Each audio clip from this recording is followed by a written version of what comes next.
Muy buenos días, doctor. Buenos días, gracias por la presentación. Buenos días con todo el auditorio. Bueno, el día de hoy, para empezar el curso, vamos a tocar este capítulo del manejo del shock, que es muy frecuente, muy importante, que podamos reconocer algunos parámetros, algunos aspectos clínicos y poder entender qué es lo que sucede y qué alternativas de manejo, qué alternativas terapéuticas tenemos a la mano, qué también no tenemos, qué podemos hacer y qué es lo que sucede en un corazón que presenta un shock cardiogénico. Veamos. Bien, entonces, en este contexto, vamos a ver que el paciente en shock cardiogénico es un paciente muy crítico, un paciente de alto riesgo. Vamos a manejar a estos pacientes en una unidad de cuidados críticos, una unidad de cuidados intensivos o una unidad de cuidados coronarios. En este caso, el paciente en shock cardiogénico es un paciente pues, que tiene que estar estrictamente monitorizado. Como pueden ver, el paciente es invadido, ¿no? Podemos ver un ventilador mecánico aquí, podemos ver que está monitorizado y con el apoyo de algunas drogas y medicamentos que se encargan de dar el soporte para que el paciente se estabilice del shock. Vemos que empezaremos con esta diapositiva para remarcar, y que es la idea más frecuente, quizás la más importante, de que el shock cardiogénico, la principal causa de shock cardiogénico es la causa coronaria. ¿Y esto qué quiere decir?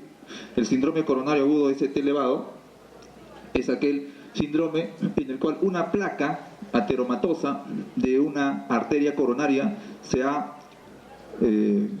desgarrado, por así decirlo, y se ha activado el sistema de plaquetas de la coagulación y se ha formado un trombo, y esto se traduce en, acá, bueno, está un poco oscuro, vemos de que acá tenemos una coronariografía donde tenemos una arteria, la coronaria izquierda, la circunfleja, y acá debería venir la arteria descendente anterior, pero esta arteria se ha tapado. ¿Por qué? Porque justamente hay una placa que se ha inestabilizado y se ha trombosado, hay un coágulo ahí que impide la circulación, por lo tanto toda esta parte del corazón, del ventrículo izquierdo, está sin irrigación. El paciente viene entonces con dolor torácico, viene con disnea, viene con trastorno de la conciencia, puede venir con debilidad general, y le tomamos un electrocardiograma y lo que vamos a encontrar es que tiene un supradesnivel del ST, como pueden ver ahí, en varias precordiales, desde B2 hasta B4. En este caso se trata de una arteria descendente anterior. El paciente es manejado, inmediatamente lo que tenemos que hacer es abrir esa arteria, y se puede abrir de dos maneras, de manera farmacológica o de manera mecánica. De manera farmacológica es aplicando un trombolítico, es decir, un medicamento por la vena para que disuelva el coágulo y permita restablecer la circulación. Y de manera mecánica es, en una sala de hemodinámica, colocar un balón y tratar de trasvasar esa obstrucción, como se ha hecho acá, y colocar un stent para restablecer el flujo. ¿Ven cómo el flujo se ha restablecido y la arteria va apareciendo? Entonces, empecemos definiendo que el shock cardiogénico es un síndrome clínico caracterizado por la presencia de hipotensión, es decir, la presión sistólica menos de 90, y que requiere el inicio de vasopresores para mantener el nivel adecuado de la presión sistólica.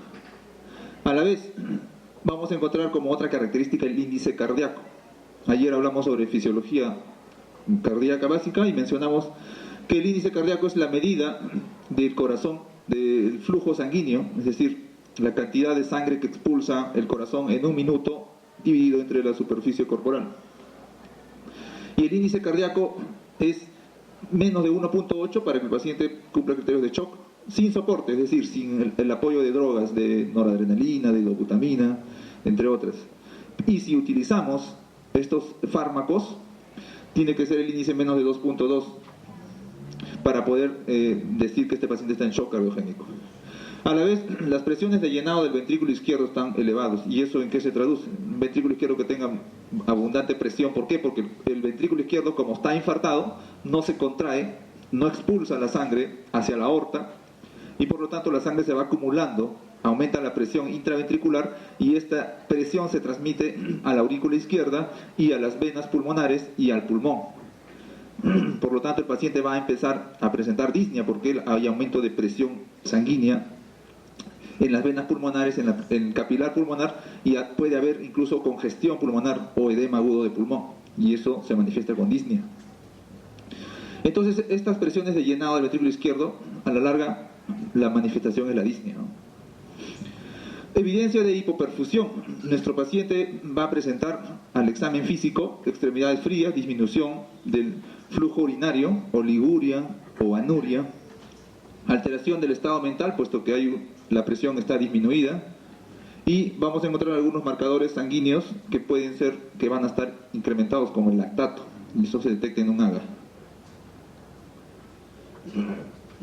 Podemos ver que a lo largo de los años hay en esta estadística, en estos últimos 30 años, el porcentaje de mortalidad de los pacientes con shock cardiogénico es bien alto, ¿no? Si consideramos en esta estadística, en el año 75 el porcentaje de mortalidad es 73%, pero conforme pasan los años podemos ver que se ha ido reduciendo. ¿Y esto debido a qué? A que las estrategias para el manejo del shock cardiogénico han ido mejorando, se han ido facilitando y se han ido perfeccionando muchos métodos, técnicas, nuevos fármacos, mayor disponibilidad de tratar el shock cardiogénico. Se están ampliando más salas de hemodinámica, se está haciendo más cateterismo cardíaco, ¿no? Entonces vemos que la tendencia a disminuir la mortalidad está reduciéndose, pero igual la mortalidad sigue siendo alta. En esta otra estadística vemos que si reconocemos de que el shock cardiogénico tiene una causa por un síndrome coronario, es decir, una placa en la arteria coronaria que está inestable, que está con coágulos, podemos distinguir ahí dos aspectos, dos síndromes. El síndrome coronario ST elevado, con elevación del ST, es decir, donde la arteria está obstruida totalmente, como vimos en el gráfico de esta coronariografía, o el síndrome coronario ST no elevado, donde la arteria no está obstruida, pero sí tiene un coágulo que está disminuyendo el flujo. Y vemos que hay mayor mortalidad en pacientes que tienen síndrome coronario con elevación del ST, en relación a los pacientes sin elevación del ST, ¿no? Los pacientes que tienen el EKG supradesnivel tienen más mortalidad que los pacientes que tienen infradesnivel del ST. En esta siguiente diapositiva vemos las causas del shock cardiogénico. Como mencionamos a la cabeza, el síndrome coronario agudo, pero hay otras causas también que pueden ocasionar disfunción ventricular. La miocarditis, por cualquier etiología viral, una serie de virus que pueden ocasionar inflamación del miocardio, y esto se traduce en disminución de la función contráctil, de la función sistólica, y esto se traduce en disminución del gasto cardíaco. Las miocardiopatías en estadio final. Acá encontramos a un espectro de pacientes que tienen cardiomiopatías dilatadas, hipertróficas o secundarias a una valvulopatía aórtica mitral, estenosis o insuficiencia, pero de grado severo.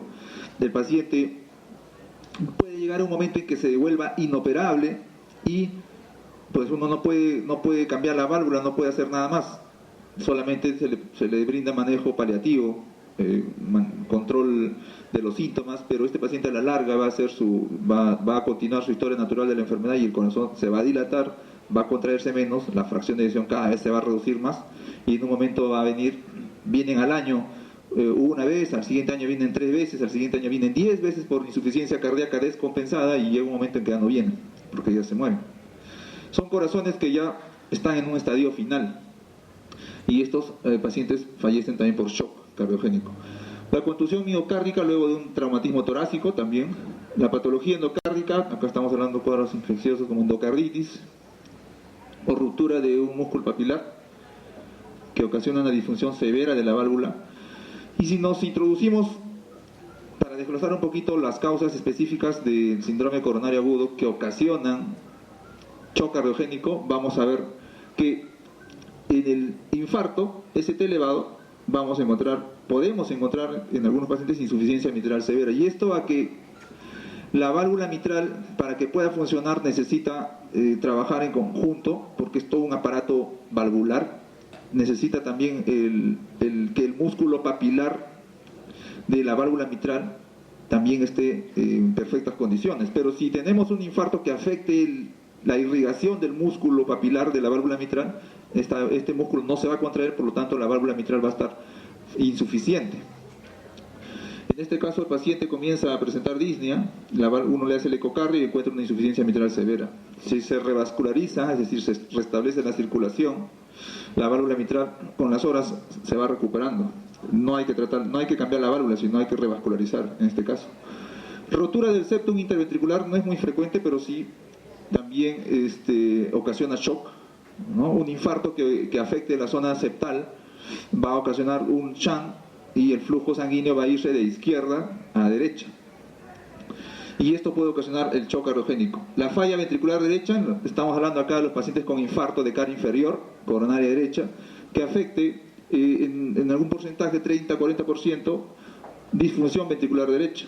Estos pacientes responden más a fluidos, ¿no? Son pacientes que cursan con hipotensión además, y el manejo básicamente está dirigido a fluidos. Se corrobora o se puede confirmar el diagnóstico por electrocardiograma y también haciendo un ecocardiograma. Otra causa de shock cardiogénico en el aspecto del síndrome coronario es la rotura de pared libre. Así como hay rotura de septum por infarto, también hay rotura de pared libre. Y entonces la sangre del ventrículo izquierdo va a trasladarse al espacio pericárdico, y el espacio pericárdico se llena de sangre y ocasiona una compresión de las cavidades cardíacas, y eso se llama taponamiento cardíaco. Ahí lo que tenemos que hacer es drenar inmediatamente la sangre del espacio pericárdico y inmediatamente trasladarlo a una sala quirúrgica para que sea reparado ese orificio, ¿no? En esta diapositiva vemos la incidencia, el porcentaje de shock cardiogénico por síndrome coronario agudo, y vemos que a la cabeza siempre está la falla del mismo músculo, ventrículo izquierdo, por infarto, por necrosis, generalmente un infarto que afecte 40% o más de la masa ventricular izquierda ya va a ocasionar una disminución significativa del gasto cardíaco, hipoperfusión, y esto se traduce en empeoramiento del hemodinámico del paciente. Y en porcentaje menor vemos la insuficiencia mitral, la rotura del septum, la falla del ventrículo derecho y la rotura pared libre que mencionamos. Algunas otras causas de shock cardiogénico de origen valvular, como mencionamos, las estenosis, las obstrucciones o las insuficiencias valvulares, sea mitral o aórtica, en grado avanzado, grado severo, también la válvula tricuspidia y pulmonar, pero en grado avanzado pueden ocasionar insuficiencia, shock cardiogénico. También un paciente que tiene una prótesis valvular disfuncionante también puede presentar shock cardiogénico cuando la válvula pues está severamente enferma, puede estar obstruida por trombosis, un paciente que no ha sido debidamente anticoagulado, o que presenta una endocarditis, va a ocasionar una disfunción valvular, puede ocasionar dehiscencia de la válvula, y la válvula puede volverse inestable, puede haber regurgitación valvular o paravalvular, y esto ocasiona o llevar a un shock cardiogénico. El tratamiento es estabilizarlo inicialmente y llevarlo a una reparación, un recambio valvular en este paciente. Para entender un poquito más, acá hay algunos términos de cómo sí se produce el shock cardiogénico. Como sabemos, la principal causa es el infarto cardíaco. El infarto cardíaco va a ocasionar un déficit de la circulación a nivel del músculo cardíaco, y esto se traduce o va a manifestarse dentro de la sangre con una respuesta inflamatoria sistémica, se producen algunas citoquinas, se producen aumento del óxido nítrico y esto va a llevar a vasodilatación, por lo tanto la presión también va a caer y esto disminuye el gasto cardíaco. A la vez, el mismo infarto va a ocasionar una disfunción del músculo cardíaco porque el músculo se va necrosando. Esto ocasiona un aumento de las presiones del ventrículo izquierdo y esto ocasiona un aumento de las presiones de las venas pulmonares, se va al pulmón, se produce una disnea y de hipoxemia, y la hipoxemia con la hipotensión, con la hipoperfusión por la vasodilatación, nos va a llevar a una disminución del gasto cardíaco y un déficit de la perfusión de los órganos, del riñón, del hígado, del cerebro, y con la traducción pues, de la manifestación de trastorno sensorio, oligoanuria, disfunción de varios órganos.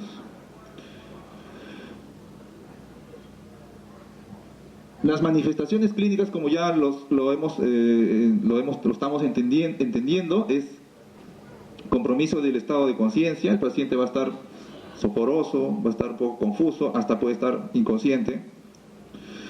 Podemos encontrar disminución de la diuresis, hasta la anuria, va a estar taquicárdico, va a tener la piel fría, las extremidades frías.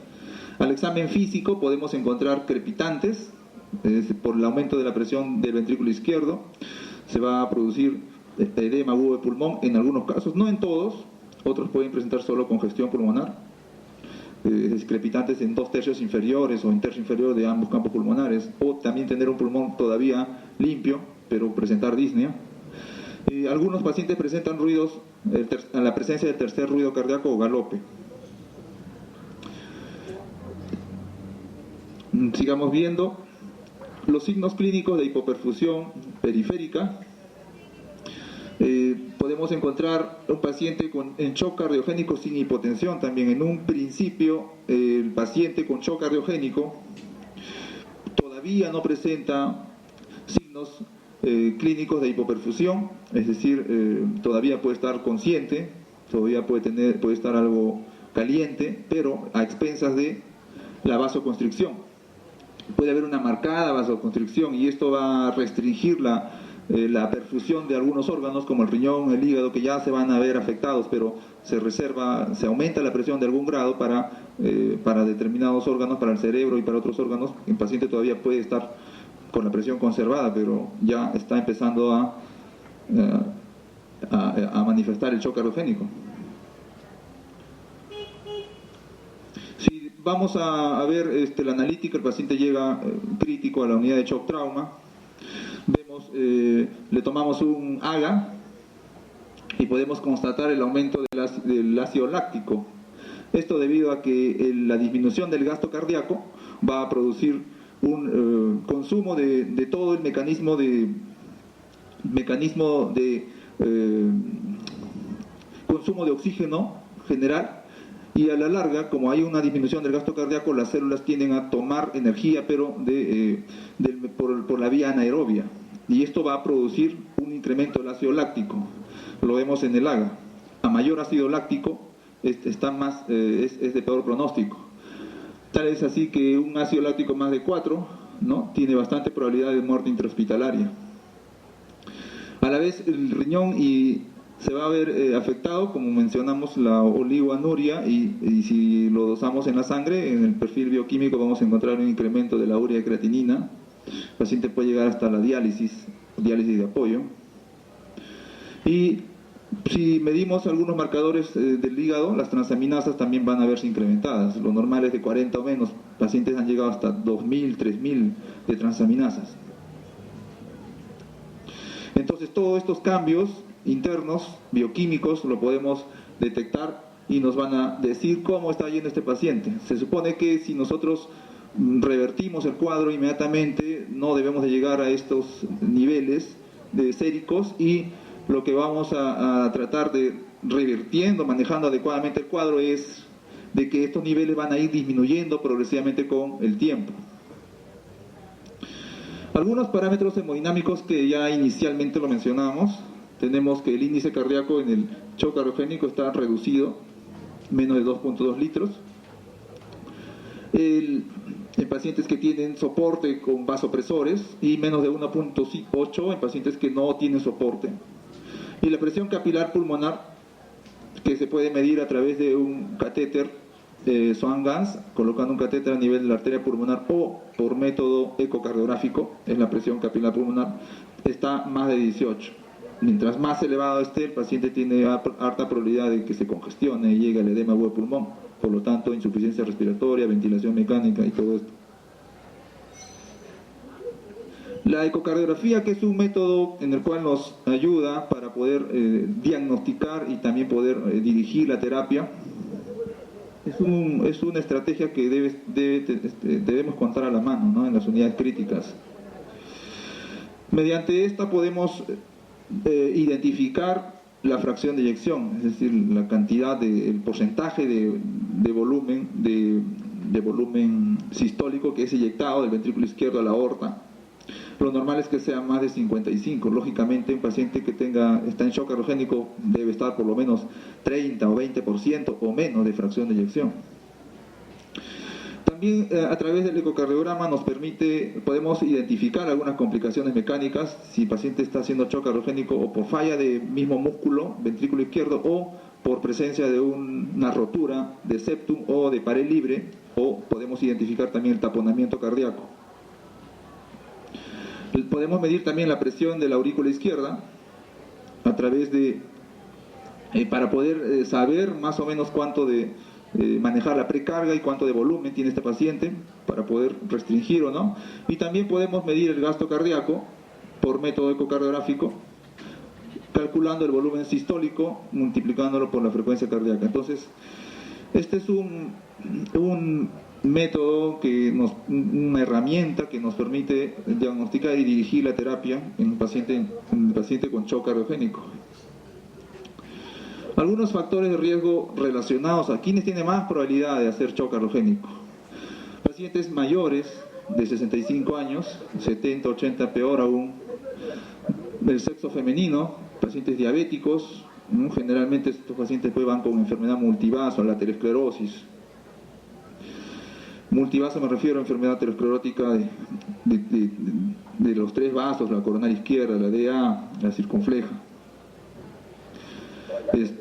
Pacientes que vienen por infarto y que presentan antecedentes ya de cardiopatía isquémica crónica, angina previa, es un corazón ya enfermo, con antecedentes de ACV, y pacientes que ya han tenido falla cardíaca previa, insuficiencia cardíaca crónica, ¿no?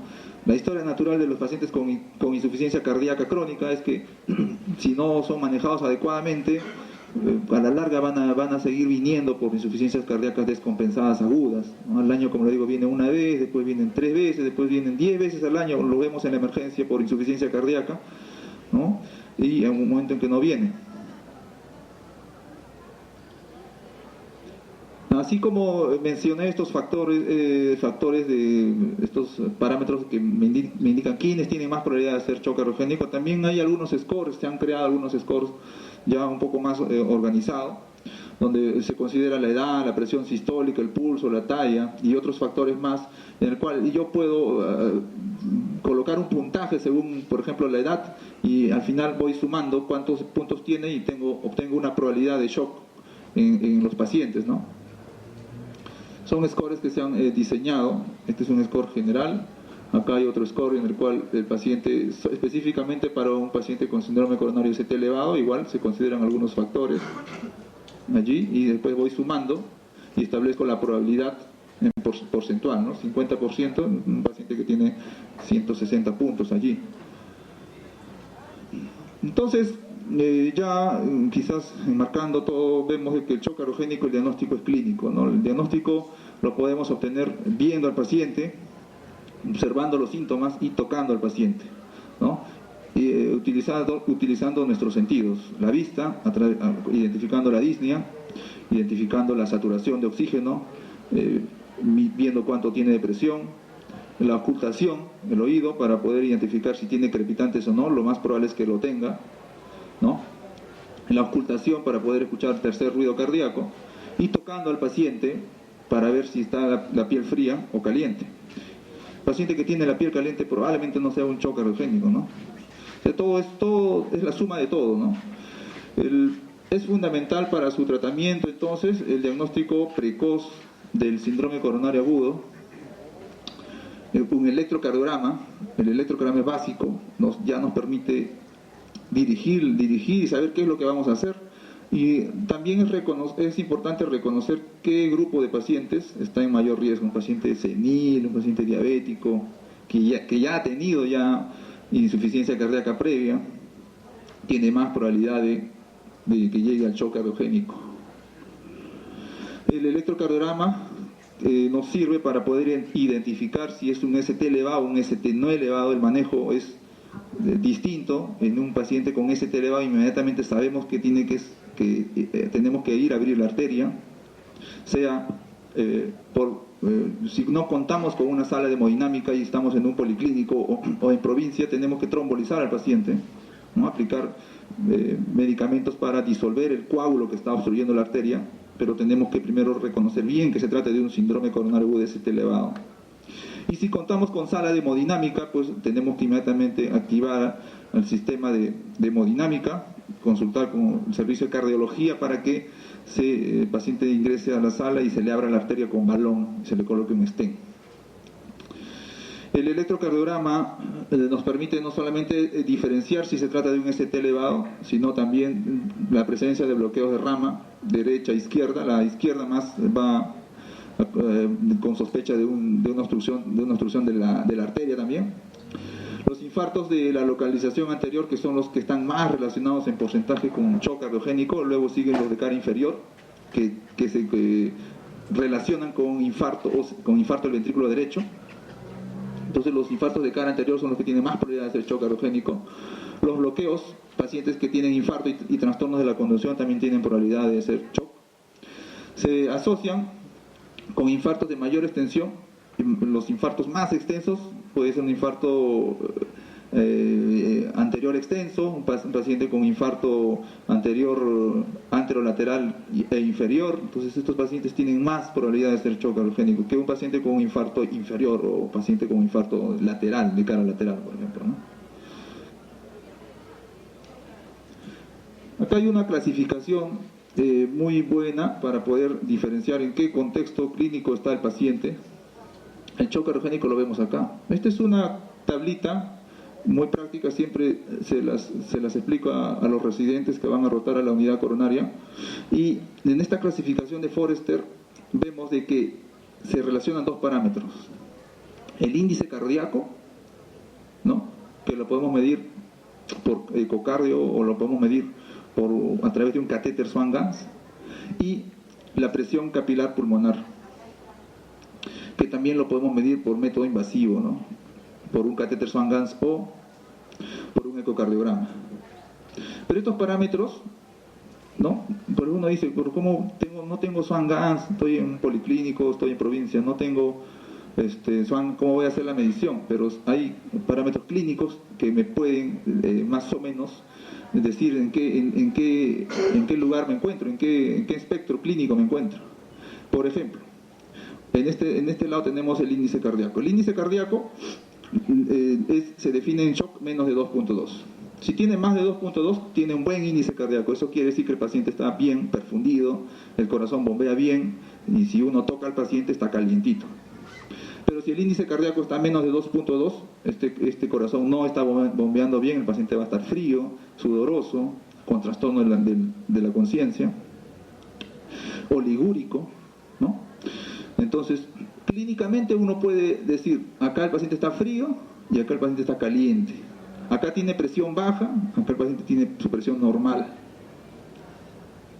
Y por otro lado, la presión capilar pulmonar, que es la presión que existe a nivel de la arteria, del capilar pulmonar. Es el lugar donde se produce el intercambio entre oxígeno y CO2 en el pulmón. Tenemos ahí el capilar pulmonar, el espacio intersticial y luego el alveolo con los neumocitos.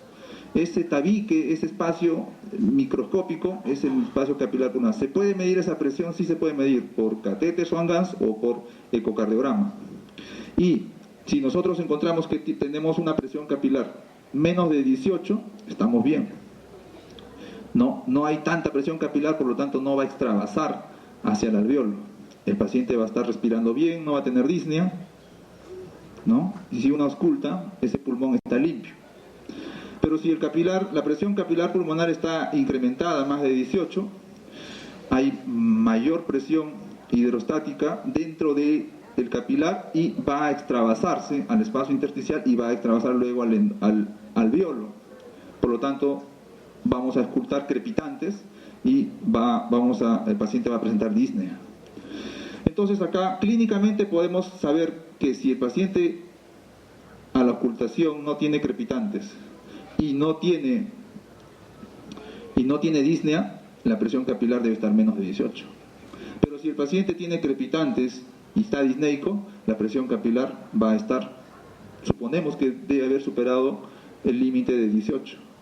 Entonces, clínicamente reconociendo acá a un paciente que esté caliente, que tenga buena presión porque su índice cardíaco es bueno, y que tiene a la auscultación un pulmón limpio y que no está disneico, entonces estamos hablando de un paciente que está hemodinámicamente normal. Si nos vamos para este lado, el paciente está caliente porque tiene un índice cardíaco bueno, más de 2.2, y si lo auscultamos y está congestionado, ¿no? El paciente está disneico, congestionado, entonces estamos hablando de un paciente caliente, húmedo.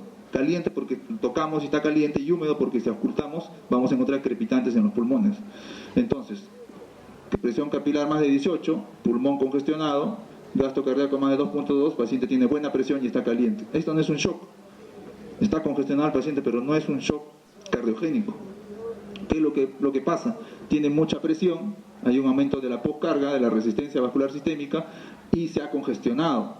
El manejo no va a ser inotrópicos, el manejo es vasodilatadores, diuréticos, pero principalmente vasodilatadores. Si nos vamos por este lado, vemos de que el paciente tiene un índice cardíaco reducido, es decir, el paciente está frío, lo tocamos, está frío, está sudoroso, no orina, con trastorno del sensorio, y lo auscultamos y su pulmón está limpio, no está congestionado. Entonces, podemos decir de que el paciente está frío, seco, frío, porque tiene bajo gasto cardíaco, baja presión, y seco, porque el pulmón está limpio. Solamente auscultando, examinando al paciente. El paciente, ¿qué es lo que necesita? Le falta fluidos. Está deshidratado. Acá estamos hablando de un shock hipovolémico. Y si nos vamos por este espectro, que es de nuestro tema de hoy, el shock cardiogénico, vamos a ver de que el paciente tiene un índice cardíaco bajo, clínicamente lo reconocemos frío, sudoroso, liguria, trastorno del sensorio, y está congestionado el pulmón porque tiene una presión capilar más de 18. Entonces, es un paciente frío, húmedo, clínicamente frío, húmedo, ¿no? Entonces, el manejo va más dirigido a inotrópicos o vasoconstrictores, de preferencia noradrenalina, de primera opción, segundo, dobutamina con dopamina, ¿no? Aumentando un poquito más la dobuta que la dopa, pero de preferencia noradrenalina. Entonces, esta clasificación de Forrester si bien nos da nos remarca considerando unos parámetros hemodinámicos como el índice cardíaco y la presión capilar pulmonar, pero nosotros podemos clínicamente identificar al paciente solo tocando y auscultando y viendo, ¿no? Paciente caliente, paciente frío húmedo, frío seco, caliente húmedo, ¿no? Clínicamente podemos saber en qué escenario estamos y qué hacer. Sigamos avanzando. Acá hay algunos patrones radiológicos que quise mostrar. En el caso de un paciente en shock cardiogénico, puede venir en el espectro de un paciente todavía una placa normal. Hay un aumento de la vasculatura de la mitad inferior para abajo, que es lo normal. El paciente también puede venir en un principio con aumento de la vasculatura a nivel de la parte superior. Esto es anormal, ¿no? Esto es paradójico. Esto se llama redistribución de flujo. El paciente ya se va a congestionar acá. Está disneico, lo auscultamos, no hay crepitantes, pero ya se va a congestionar, es un signo incipiente. Si el paciente no es manejado, paciente sigue con su síndrome coronario ST elevado, todavía no se le da ninguna terapia, va a empezar a congestionarse, encontramos las famosas alas de mariposa, y si sigue avanzando, pues ya la congestión va a ser en ambos campos pulmonares, incluyendo la parte superior, lo que se denomina edema agudo de pulmón. El manejo en el shock cardiogénico, ya más o menos habiendo entendido las diferentes formas, las manifestaciones clínicas, va dirigido a algunas estrategias. Lógicamente este manejo no puede ser pues en un área general, tiene que ser en una unidad crítica, ¿no? Tenemos que contar con un acceso venoso central, ya que vamos a administrar inotrópicos, catéter venoso central. Tenemos que verificar si el paciente está adecuadamente hidratado. Inicialmente podemos hacerlo midiendo la presión venosa central, y en el mejor de los casos midiendo la presión capilar pulmonar por catéter Swan-Ganz o por método ecocardiográfico. Si tiene una presión capilar pulmonar menos de 18, tendré que hidratarlo un poquito más. Si tiene 20, 25, el paciente tiene sobrecarga de volumen y tendremos que aplicar ahí más inotrópicos. Tenemos que descartar otras posibles causas de shock. Si con el ecocardiograma nos ayudamos y podemos ver si es que es falla de bomba, falla del mismo músculo, si es que hay un 6B por infarto, si es que hay taponamiento cardíaco, si es que es un infarto de ventrículo derecho donde el tratamiento va más dirigido a hidratar, tenemos que ponerle 1, 2, 3, 4, 5 litros de volumen, muy diferente al infarto de ventrículo izquierdo. Esto lo podemos diferenciar con el ecocardiograma. El paciente, si va a presentar disnea, va a llegar al estado de congestión pulmonar, tendremos que optar por intubarlo y contar con un ventilador mecánico, que es lo mejor. La ventilación, de ser así, debe ser invasiva porque el paciente va a estar con trastorno del sensorio. No podemos quizás optar por la ventilación mecánica no invasiva, acá de preferencia hay que invadirlo. El ecocardiograma, que es la herramienta que nos permite diferenciar, diagnosticar y dirigir el manejo.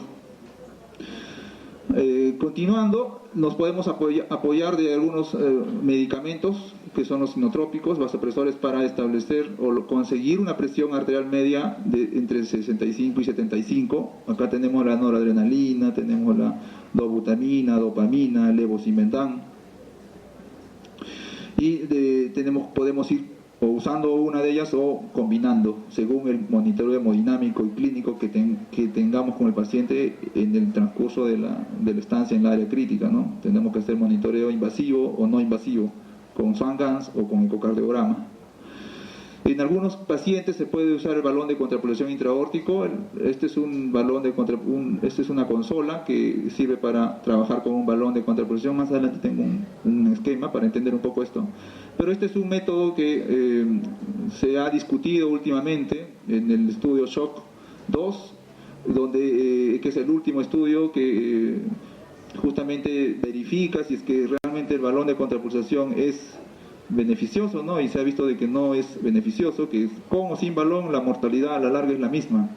Aún nosotros lo seguimos usando, ¿no? Aún nosotros lo seguimos usando. Algunas sociedades europeas lo recomiendan todavía, algunas no, pero tenemos una herramienta a la mano. De entrada, la revascularización coronaria, quizás el manejo básico, el más importante, porque se trata de un shock con un síndrome coronario agudo donde la arteria está tapada, tenemos que abrir la arteria, lo hacemos en una sala hemodinámica. Y el uso del catéter Swan-Ganz para guiar la terapia. Ahí tengo un gráfico para poder entender un poquito esto. La hemoglobina debemos corregirla lo que se pueda, mayor de 9. Este es el catéter Swan-Ganz, ¿no? Es un catéter que se coloca por acceso yugular posterior, por subclavio, y tiene algunas partes, tiene varios lúmenes, un lumen proximal, distal, un lumen intermedio, tiene una jeringuita que se insufla aire, 1.5 mililitros, y ese aire llega a la puntita y hay un globito allí, un globito, ¿no?, que se insufla con esta jeringa. Entonces, este catéter se conecta al monitor y el monitor me va censando, me va dando las mediciones.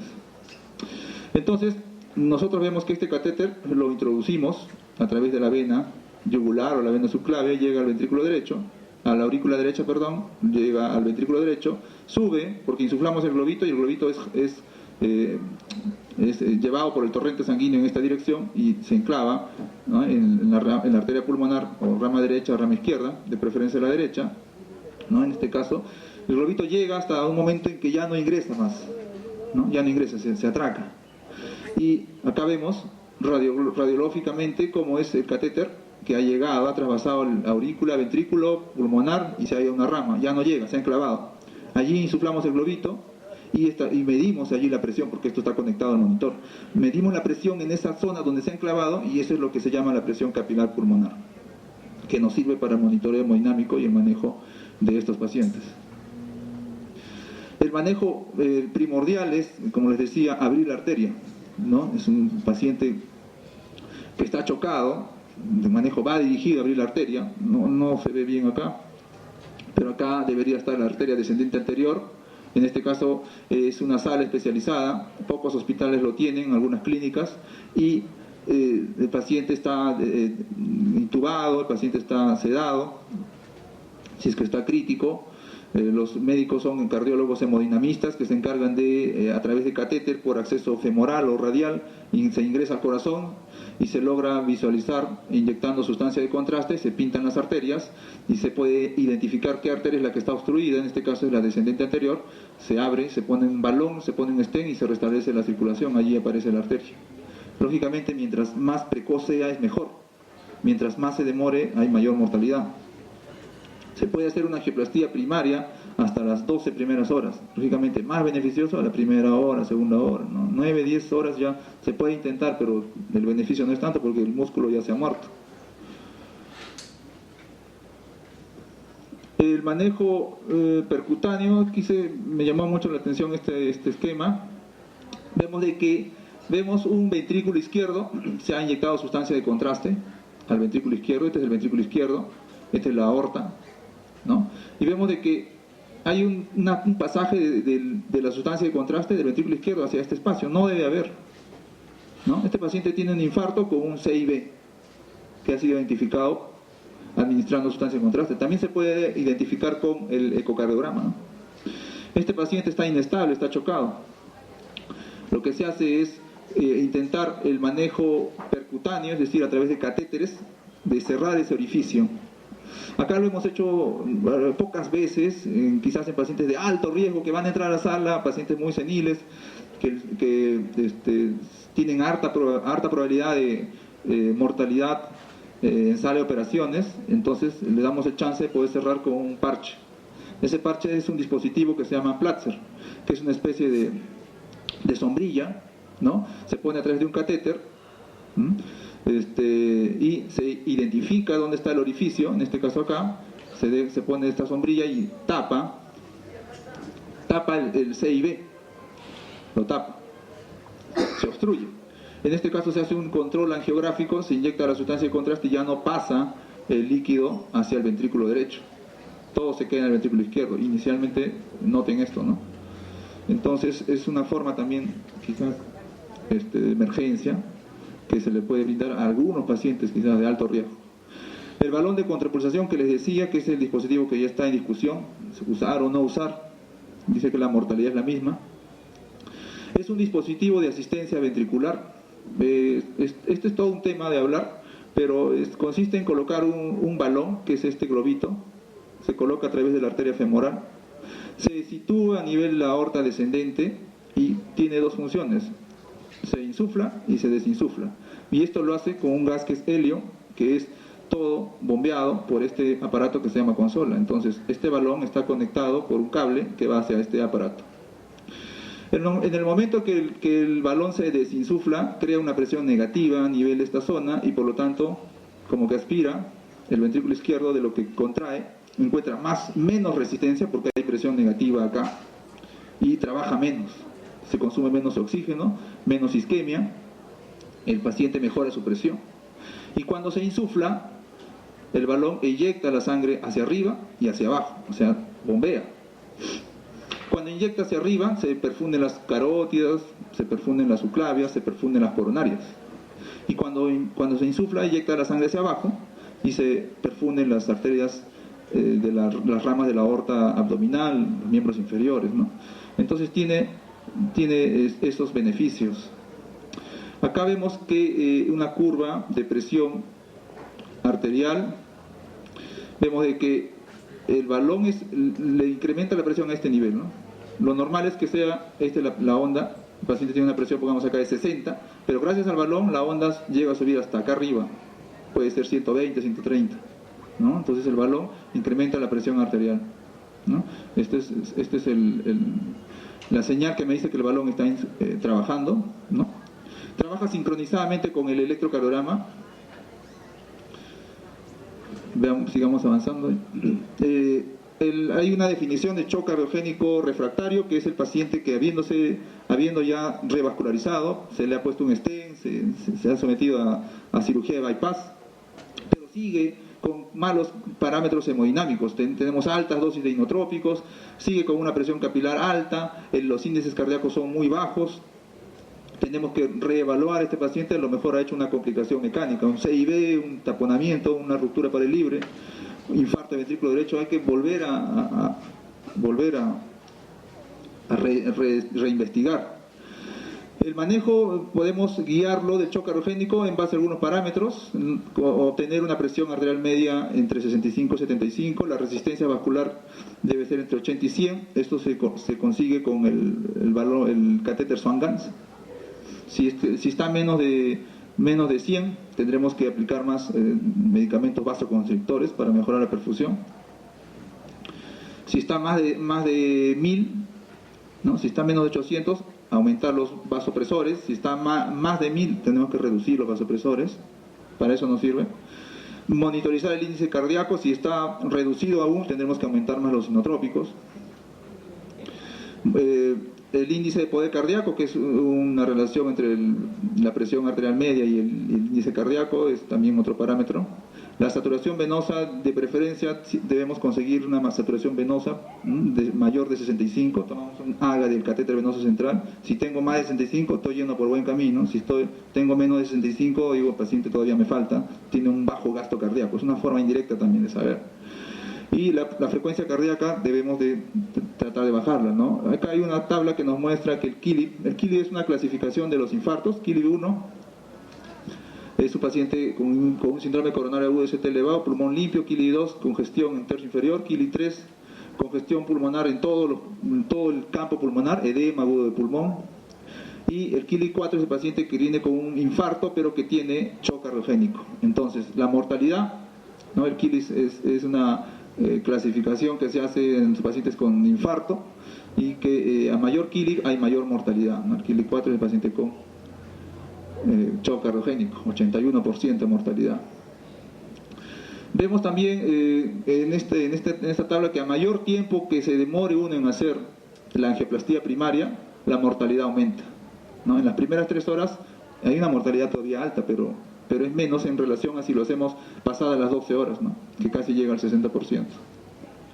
Entonces es importante reconocer y actuar inmediatamente. Bueno, por cuestiones de tiempo vamos a seguir avanzando. Vemos que las estrategias de revascularización, mortalidad, con el tiempo se han ido reduciendo con los años. Hay mayor tendencia a revascularizar, mayor tendencia quizás al uso de balón de contrapulsación intraórtico con los años. La mortalidad ha ido reduciéndose con los años, ¿no? La revascularización últimamente se está dotando con más salas de hemodinámica, se está trombolizando un poco más, se tiene ya más experiencia, por eso es que se está revascularizando más. El uso de balón de contrapulsación también se está usando un poco más, aunque ya vemos acá que en los últimos años ha bajado un poquito, igual se sigue usando. En algunos pacientes que son refractarios al shock cardiogénico se puede utilizar algunos dispositivos de asistencia ventricular, ¿no? El ECMO, bueno, sí tenemos acá en sala de operaciones, pero no es un dispositivo complejo. Es una especie de aparato que se encarga de bombear la sangre y de oxigenar y desoxigenar, eliminar el CO2 y oxigenar.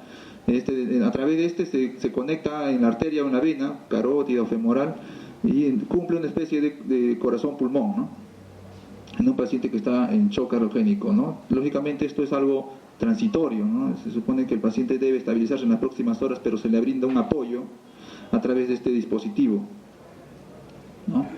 Ahí tenemos un paciente, por ejemplo. Como conclusiones, ya para acabar, el shock cardiogénico es la principal causa de muerte intrahospitalaria en el caso de un paciente con infarto. La principal causa no es la valvular, no es el CIB, no es el taponamiento. La principal causa es la disfunción del ventrículo izquierdo. Inotrópicos, balón de contrapulsación, que es lo que tenemos que estar pensando más en manejar. Debe ser rápidamente diagnosticado y manejado. La ecocardiografía tiene un rol fundamental en el diagnóstico y para guiar también el manejo. Debemos contar con un ecocardiógrafo en las unidades críticas. La revascularización coronaria precoz, o sea, abrir la arteria, disminuye la mortalidad. Mientras más se demore, el paciente va a tener más mortalidad a la larga.